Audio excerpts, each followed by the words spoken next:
Hello friend, welcome to my YouTube channel technical question hub. मैं हूं आलोक रंजन और मैं लेकर आया हूं पंप सीरीज का 15वां क्वेश्चन। दोस्तों, आज का जो प्रश्न है वो ये है कि how to start a positive displacement pump. इससे पहले मैंने ये बता दिया है कि how to start a centrifugal pump या how to stop a centrifugal pump. इस सीरीज में हम ये जानेंगे कि how to start a positive displacement pump. तो चलिए दोस्तों, शुरू करते हैं। दोस्तों, किसी भी पंप को चलाने से पहले हम तीन चीज़ इंश्योर करेंगे। जो सबसे पहले तीन चीज़ इंश्योर करना होता है वो है इंश्योर मेन सेफ्टी फर्स्ट। सबसे पहले जो पंप चलाने जा रहा है व्यक्ति, उसकी जो सेफ्टी है वो सबसे फर्स्ट हमें चेक करना है। क्या जो व्यक्ति पंप चलाने जा रहा है वो पूरा पीपीई पहना हुआ है। पीपीई मतलब पर्सनल प्रोटेक्टिव इक्विपमेंट, जैसे safety helmet, safety goggles, safety plug या ईयर मफ या सेफ्टी शूज या सेफ्टी ग्लव्स। इसके अलावा चूँकि मैं एक एग्जांपल लिया हूँ, अमोनिया का पंप है। अमोनिया का पंप जो है, टैंक ए से अमोनिया को टैंक बी में हमें ले जाना है। तो इसमें हम अमोनिया के पंप को मान के चल रहे हैं कि उसको हमें चलाना है। अमोनिया का पंप जो है पॉजिटिव डिस्प्लेसमेंट पंप, जिसमें प्लंजर टाइप का पंप है अमोनिया का, तो उसे हमें चलाना है। तो दोस्तों, सबसे पहले हम मैन की सेफ्टी देख लिए कि उसके पास पीपीई होना चाहिए या बीए सेट होना चाहिए। ब्रीथिंग ऑफ जो ब्रीथिंग एयर जो होता है, चाहे ऑनलाइन एयर मास्क हो, चाहे उसके पास ऐसे BA set self containing breathing operators जो है वो हो, ताकि वो पहन के जाए ताकि उसे अमोनिया ना लगे। या उसके पास फेस शील्ड हो, फेस शील्ड पूरा ढका होना चाहिए ताकि कोई भी लीकेज हो तो डायरेक्ट चेहरे पे न आए। या उसके पास एंटी केमिकल सूट हो, क्योंकि लिक्विड अमोनिया बहुत ही टॉक्सिक है। अगर वो स्किन पे भी अगर गिर जा रही है तो वो इतनी कोल्ड होती है कि वहाँ पे कोल्ड वार्म कर देगी।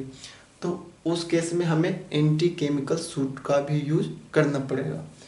तो सबसे पहले मेन सेफ्टी हो गई। उसके बाद मशीन सेफ्टी। मशीन सेफ्टी यानी कि पंप की सेफ्टी। पंप की सेफ्टी अलार्म पे होती है। जितने भी इंस्ट्रूमेंट होते हैं वो इंडिकेट करते हैं पंप की सेफ्टी को। जैसे कुछ अलार्म के बारे में मैं बता दूं कि जैसे पीटी हुआ, pressure transmitter, TT temperature transmitter, level transmitter, flow transmitter, या ये कंट्रोल वाल भी हो सकते हैं, जैसे प्रेशर कंट्रोल वाल, टेम्परेचर कंट्रोल वाल, लेवल कंट्रोल वाल या फ्लो कंट्रोल वाल। उसके बाद हमारा आता है आरपीएम का जो अलार्म है, कि पंप का आरपीएम इंडिकेट कर रहा है जो लो आरपीएम है या हाई आरपीएम है।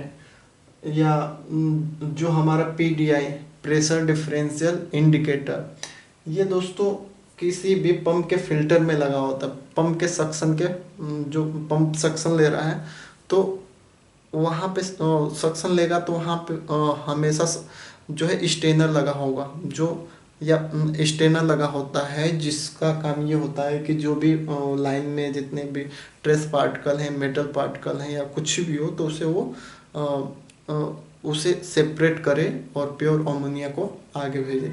तो उस फिल्टर के इनलेट में, इनलेट का प्रेशर और आउटलेट का प्रेशर, फिल्टर के इनलेट का या स्टेनर के इनलेट का या आउटलेट का, दोनों का जो डिफरेंस है वो हमारा प्रेशर डिफरेंशियल इंडिकेटर बताता है। उसे मैं नेक्स्ट वीडियो में और अच्छे से एक्सप्लेन कर दूंगा। तो और दोस्तों, ये तो इंस्ट्रूमेंट हो गए। उसके बाद वाइब्रेशन का भी अलार्म होता है कि पंप की जो है वाइब्रेशन कितनी है। तो वाइब्रेशन हाई है या लो है उसका भी अलार्म होता है। और उसके बाद बियरिंग टेम्परेचर का भी अलार्म होता है। बियरिंग टेम्परेचर कितनी है एक्चुअल में, अगर 80 है या 70 है, उसका टेम्परेचर का इंडिकेटर होता है। फिर उसका अलार्म होता है, हाई अलार्म है। जैसे टेम्परेचर हाई हो गया तो तुरंत शो हो जाएगा। तो सबसे पहले ये जितने भी सेफ्टी इंस्ट्रूमेंट हैं या सेफ्टी पंप के लिए हैं, उनको सबसे पहले हेल्दी कंडीशन में लाएंगे, यानी कि उन्हें लाइन में लेंगे। सबसे पहले इंस्ट्रूमेंट जितने भी हैं उन्हें लाइन में ले लेंगे ताकि हमारा पंप की सेफ्टी वो बताएं। और एक हमारा आता है IS system, interlock system. Interlock system दोस्तों क्या होता है कि वो इन्हीं वाइब्रेशन पे या बेयरिंग टेम्परेचर पे या उसके आरपीएम पे या प्रेशर डिफरेंशियल इंडिकेटर पे इंटरलॉक सिस्टम लगा दिया जाता है, ताकि अगर सपोज करो कि बेयरिंग का टेम्परेचर बढ़ा तो तुरंत वो पंप को ट्रिप कर देगा। रनिंग कंडीशन में पंप है तो भी ट्रिप कर देगा, क्योंकि अगर बेयरिंग का टेम्परेचर बढ़ा तो पंप डैमेज होने का चांस है। अगर किसी भी वजह से ज़्यादा वाइब्रेशन आ रही है पंप में तो उस पर भी इंटरलॉक सिस्टम लगा होता है, वो तुरंत पंप को वहीं स्टॉप कर देगा, बंद कर देगा। या आरपीएम, किसी भी वजह से अगर हमारा पंप का आरपीएम बहुत तेज़ी से बढ़ रहा है या बहुत ही कम हो रहा है तो उस केस में भी इंटरलॉक सिस्टम तुरंत पंप को ट्रिप कर देगा। तो ये ट्रिप लॉजिक है। इंटरलॉक सिस्टम चूंकि एक ट्रिप लॉजिक है जो किसी भी वेरिएशन अगर पंप में आ रही है तो वो तुरंत ट्रिप कर देगी। इस तो इन सब चीज़ों को हम सबसे पहले लाइन में ले लेंगे। उसके बाद जो है पीएसवी, प्रेशर सेफ्टी वाल्व, किसी भी रेसिप्रोकेटिंग पंप हो या रोटरी पंप हो, कोई भी पंप हो, तो उसमें हम पीएसवी जरूर लगाते हैं। तो पंप चलाने से पहले पीएसवी को भी हम लाइन में ले लेते हैं। ये पीएसवी का वाल्व है, इसे खोल देंगे ताकि अगर किसी भी वजह से प्रेशर बढ़े तो पीएसवी, प्रेशर सेफ्टी वाल्व के थ्रू रिलीज हो जाए, ताकि हमारी लाइन जो है फटने से बच जाए, इक्विपमेंट हमारा फटने से बच जाए। या एआरवी दोस्तों ऑटोमेटिक रिसर्कुलेशन वाल्व होता है। ऑटोमेटिक रिसर्कुलेशन वाल्व वो क्या होता है दोस्तों, वो रिसाइकल हो जाता है। जैसे अगर हमारा पंप अगर चला दे रहे हैं तो सबसे पहले उसे रिसाइकल के थ्रू, रिसाइकल मतलब कि इसी टैंक से आके इसी टैंक का जो है मटेरियल इसी टैंक में डिस्चार्ज के थ्रू इसी टैंक में आ जाए। तो ये एआरवी है, इसे और डीपली आगे मैं बता दूंगा। उसके बाद रेप्चर डिस्क जो आरडी कहलाते हैं। रेप्चर डिस्क भी एक पीएसवी की तरह है। रेप्चर डिस्क भी किसी भी रेसिप्रोकेटिंग या पॉजिटिव डिस्प्लेसमेंट पंप में लगाए जाते हैं, ताकि जैसे भी अगर प्रेशर लाइन का बढ़े तो रेप्चर डिस्क तुरंत फट जाती है और वहाँ से हमारा जो है केमिकल या कोई भी क्लोज लाइन के थ्रू इसी टैंक में आ जाता है। तो रेप्चर डिस्क और पीएसवी और एआरवी ये तीनों हमारा as a pressure safety valve है। उसके बाद पीडीआई, प्रेशर डिफरेंशियल इंडिकेटर, तो ये वही है जो इसमें मैंने बता दिया, जो फिल्टर चोक है या नहीं है उसके बारे में बता देता है। फिल्टर का इनलेट और फिल्टर का आउटलेट जो है प्रेशर का जो डिफरेंस है उसे पीडीआई कहते हैं। और तो ये दोस्तों ये जितने भी ऑल इंस्ट्रूमेंट स्विच ये सारे लाइन में सबसे पहले हम लेंगे। पहले सेफ्टी देखेंगे, उसके बाद ये जितने भी सेफ्टी इंस्ट्रूमेंट है मशीन के लिए वो लाइन में ले लेंगे। तीसरा हम इंश्योर करेंगे कि जो प्लंजर है, प्लंजर सीलिंग सिस्टम, जो इसमें प्लंजर जैसे मैंने बताया था कि हमारे पास प्लंजर टाइप का पंप है। ये P1 P1 P2 P3 actual plunger number 1, plunger number 2 और प्लंजर नंबर 3 है। तो इन प्लंजरों की सीलिंग के लिए जो हम पानी देते हैं, प्लंजर सीलिंग के लिए हम जो है पानी वाटर देते हैं। तो प्लंजर जो है, प्लंजर का जो सीलिंग सिस्टम है पानी देना वो लाइन में होना चाहिए। उसके बाद ensure lube oil in gear box crank case 75 से 80%। किसी भी जो पंप को चलाने से पहले सबसे पहले हम सीलिंग सिस्टम को लाइन में ले लिए। उसके बाद गियर बॉक्स में ऑयल होना चाहिए, क्रैंक केस में ऑयल होना चाहिए, लेकिन ऑयल की अमाउंट कितनी होनी चाहिए, मैक्सिमम 75 से 80% होनी ही चाहिए। उसके बाद ये तो हमारा हो गया मशीन की सेफ्टी। पहले हो गया मैन की सेफ्टी जो आदमी जा रहा है, और उसके बाद मशीन की सेफ्टी। तो ये सारे काम करने के बाद हम इंश्योर करेंगे कि हमारे पास कम्युनिकेशन सिस्टम अवेलेबल है कि नहीं। मेनली हमारे पास 4 या 5 कम्युनिकेशन सिस्टम होते हैं दोस्तों। एक तो मोबाइल होती है, मोबाइल में आपके फ्लेम प्रूफ मोबाइल जो होती है वो होती है। उसके बाद वॉकी टॉकी, वॉकी टॉकी से हम बात कर लेते हैं, वो भी कम्युनिकेशन सिस्टम है। PA system, person address system जो होता है वो पीए सिस्टम हो गया। एमसीपी, मैनुअल कॉल पॉइंट होती है, वो भी कम्युनिकेशन का ही हिस्सा है। और कैमरा, जहाँ पे ये सब नहीं होते वहाँ पे कैमरा काम करता है। कैमरा दोस्तों लगा होता है और वो हमारा जो सीसीआर सेंट्रल कंट्रोल रूम हुआ, या आप उसे डीसीएस कर लो, डीसीएस डिस्ट्रीब्यूटेड कंट्रोलिंग सिस्टम।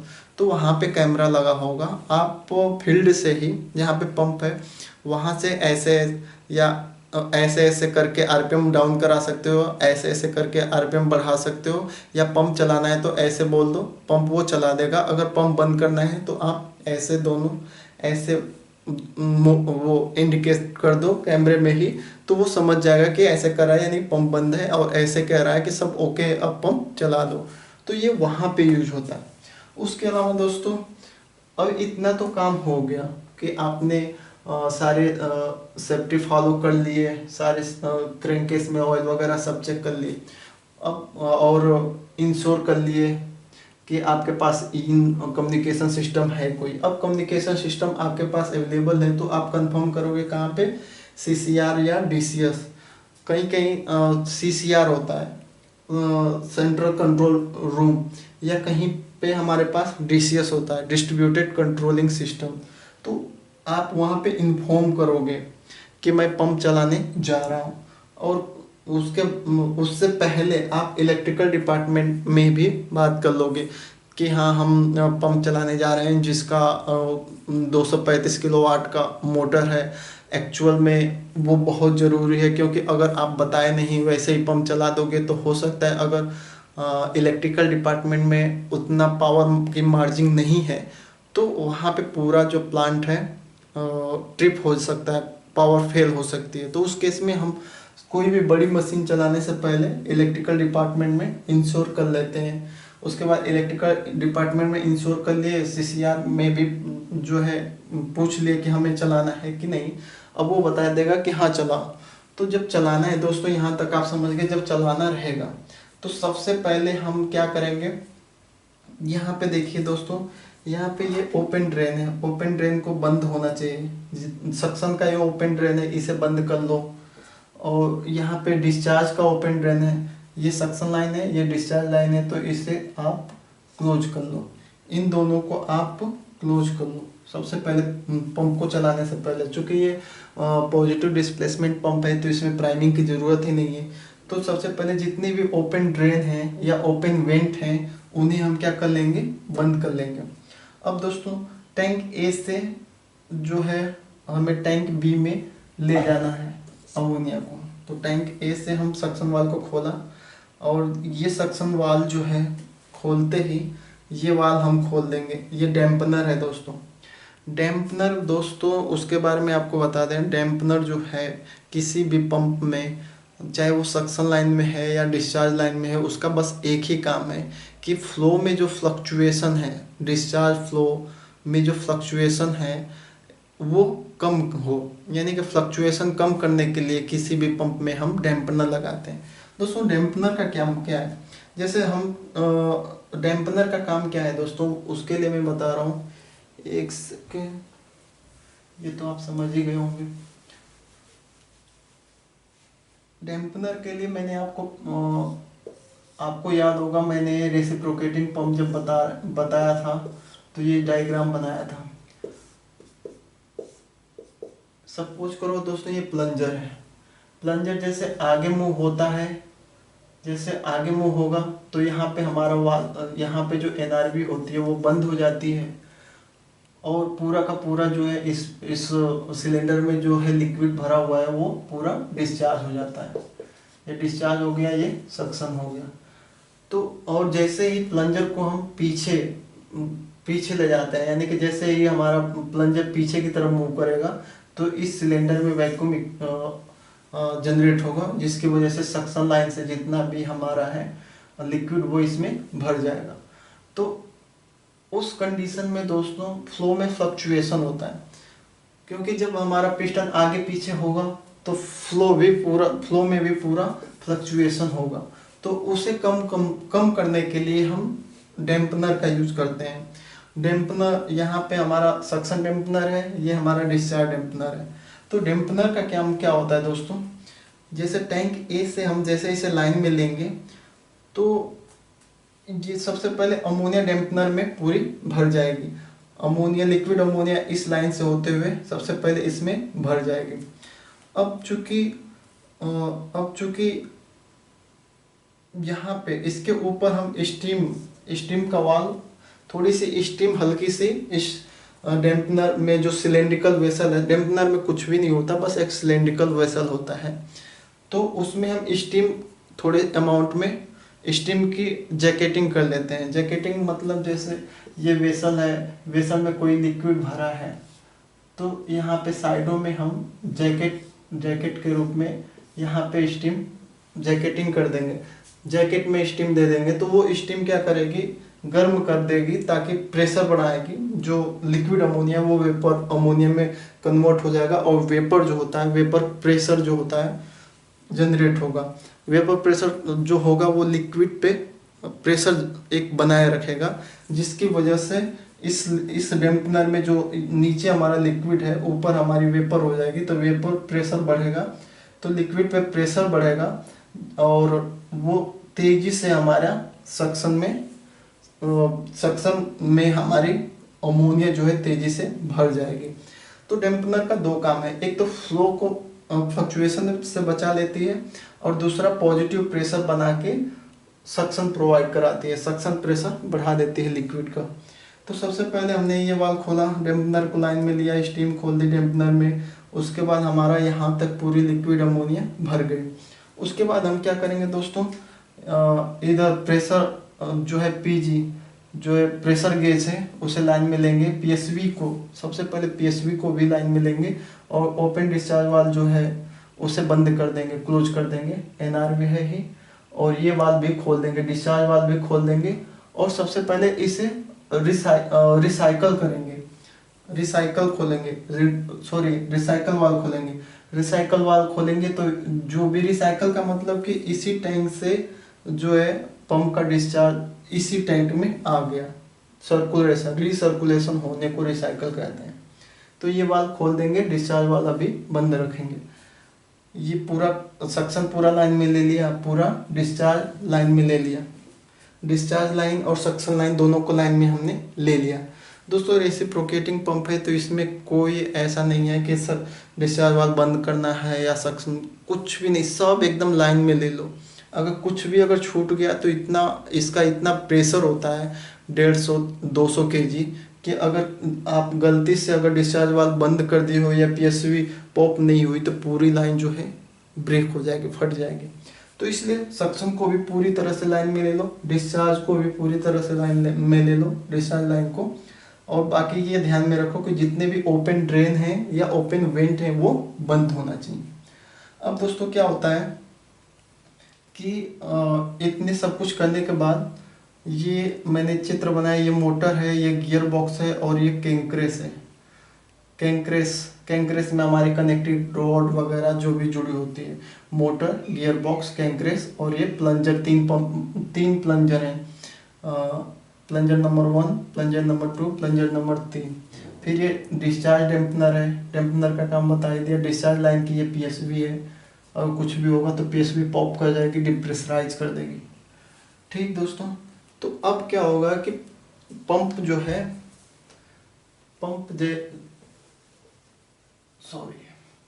अब हम इन्फॉर्म कर देंगे कि हम पंप को चलाने जा रहे हैं, तो वो बोल देंगे अपने अकॉर्डिंग कि हाँ चला लो। तो हम सबसे पहले पंप स्टार्ट करेंगे। पंप स्टार्ट हमेशा लो आरपीएम पे करेंगे, उसके आरपीएम 30, 40, 50 ऐसे बढ़ाते जाएंगे। तो सबसे पहले जो प्लंजर है, प्लंजर आगे की तरफ मूव होगा और पीछे की तरफ मूव होगा। प्लंजर जो है आगे पीछे होता रहता है दोस्तों। तो जब प्लंजर आगे की तरफ मूव करेगा तो डिस्चार्ज करेगा, अगर पीछे की तरफ मूव कर रहा है, पीछे खींच जा रहा है, तो डिस्चार्ज नहीं करेगा।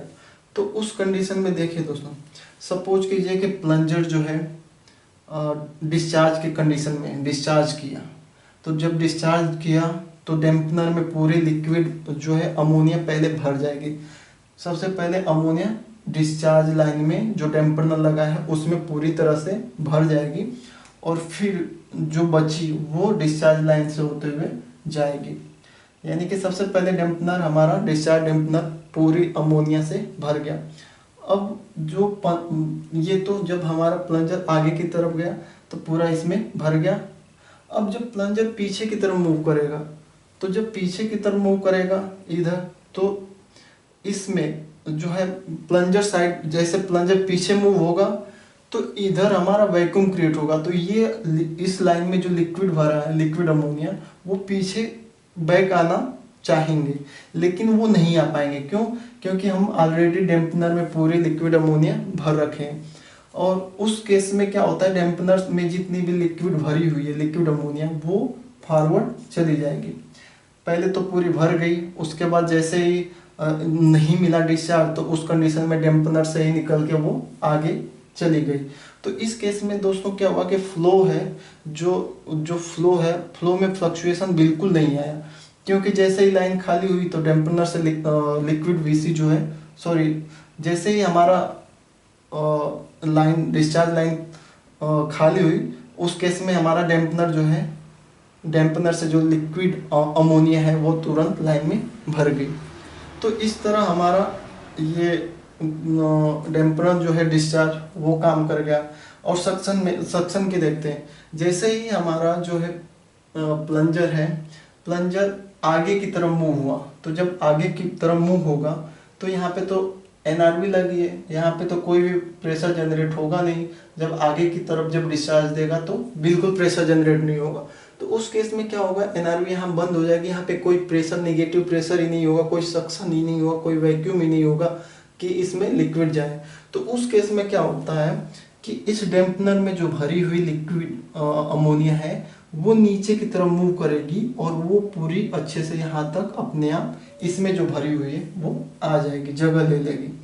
और फिर जैसे ही प्लंजर आगे मूव करेगा तो वो डिस्चार्ज हो जाएगा। फिर यही फिनोमिना बार बार होती रहती है।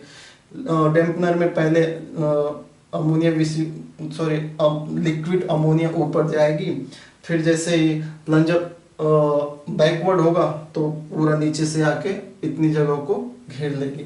यानी कि फ्लो में बिल्कुल फ्लक्चुएशन नहीं होगा, हमेशा पॉजिटिव फ्लो को बनाए रखेगी। तो ये हमारा हो गया लिक्विड सक्शन डैम्पनर और डिस्चार्ज डैम्पनर का काम। अब हम पंप को चला दिए हैं, अब पंप चल गया तो उसके बाद हमें क्या क्या चेक करने हैं वो हम बता रहे हैं दोस्तों। पंप हमारा अच्छे से चल गया तो सबसे पहले हम चेक करेंगे एबनॉर्मल साउंड। पूरी लाइन में या पंप में या क्रैंक केस में कहीं भी एबनॉर्मल साउंड आ रही है कि नहीं, वो हम चेक करेंगे। अब एबनॉर्मल साउंड चेक कर लिया, उसके बाद हम देखेंगे बियरिंग टेम्परेचर क्या है, बियरिंग को अच्छे से कूलिंग मिल रही है कि नहीं।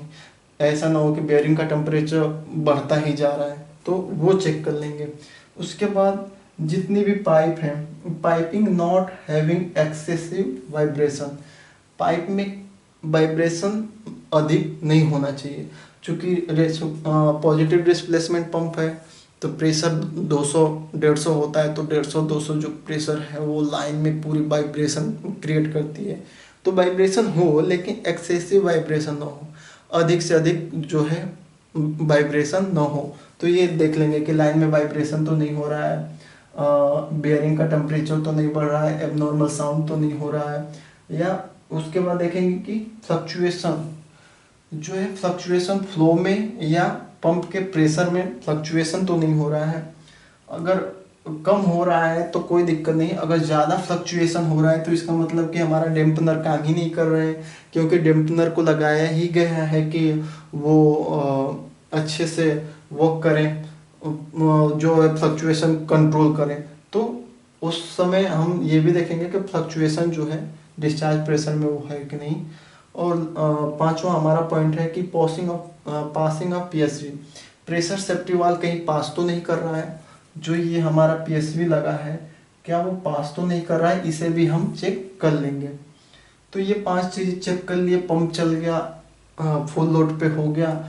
अभी तो वो रिसाइकल, सबसे पहले हम रिसाइकल में ही चलाते हैं पंप को, तो रिसाइकल में हम 5 मिनट चला के देख लिए, सब ओके है। तो जो हम टैंक बी की तरफ का जो वाल्व है उसे खोलेंगे और वो जब पूरा खुल जाएगा तो रिसाइकल का वाल्व बंद कर देंगे। तो ये सारी फिनोमिना जो है दोस्तों, ये पॉजिटिव डिस्प्लेसमेंट पंप को स्टार्ट करने से रिलेटेड है और ये बहुत ही इंफॉर्मेटिव है। और आई होप आपको अच्छे से समझ में आया होगा। अगर नहीं समझ में आया होगा तो फिर आप कमेंट करके हमें बताना। और कैसा कैसा लगा हमारा छोटा सा प्रयास, प्लीज़ कमेंट करके बताइए। चैनल को सब्सक्राइब कीजिए। Thanks for watching. जय हिंद दोस्तों।